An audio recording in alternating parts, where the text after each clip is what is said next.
ഒന്നുമില്ല, എഞ്ചിന്റെ പണി വന്നെന്ന് പറഞ്ഞില്ലായിരുന്നു ഞാൻ. വർക്ക്ഷോപ്പിൽ കൊണ്ടുപോയി. നല്ല പണി വന്നിട്ടുണ്ട്. ഓറാമിന്റെ ബുഷ് ഏറ്റവും കൂടാണ്ട് എഞ്ചിന്റെ കാസ്കറ്റും പോയി കിടക്കുക. അതും ഇനി അഴിച്ച് പണിയണം. നല്ലൊരു എമൗണ്ട് പൊട്ടും. ആലോചിക്കുമ്പോൾ നെഞ്ച് പൊട്ടുക.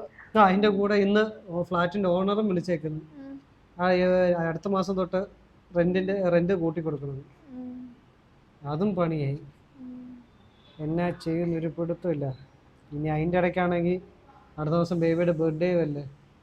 അതാണ് ഇപ്പൊ വലിയ ഇമ്പോർട്ടന്റ്. കുഴപ്പമില്ലെന്ന് പറയില്ല. ഇങ്ങനെ ഒരു ബർത്ത്ഡേക്ക് ഒരു ഗിഫ്റ്റ് എങ്കിലും മേടിച്ചു തരണ്ടേ? ഇങ്ങനെയൊക്കെ പറയുന്നത് വിചാരിച്ചോ? എല്ലാ ബർത്ത്ഡേക്ക് ഇങ്ങനെ കഴിഞ്ഞ 5 വർഷമായിട്ട് എവിടുന്നൊക്കെയാണെന്ന് അറിയത്തില്ല, ഇല്ലാത്ത ചെലവുകളാ. എന്റെ ബർത്ത്ഡേ അങ്ങ് അടുക്കുമ്പോ ഭയങ്കര ചെലവും കഷ്ടപ്പാടും മാത്രമേ ഉള്ളൂ. ആ പൂജ അങ്ങ് മനസ്സിലിരിക്കട്ടെ കേട്ടോ. എനിക്ക് ഇപ്രാവശ്യം വേണ്ടത് 17 Pro Max ഓറഞ്ച് കളർ. അതിൽ കുറഞ്ഞൊരു ഗിഫ്റ്റ് എനിക്ക് വേണ്ട കേട്ടോ. എല്ലാ വർഷത്തും ഇല്ലാത്തൊരു ചെലവായിട്ട് വന്നേക്കുന്നു.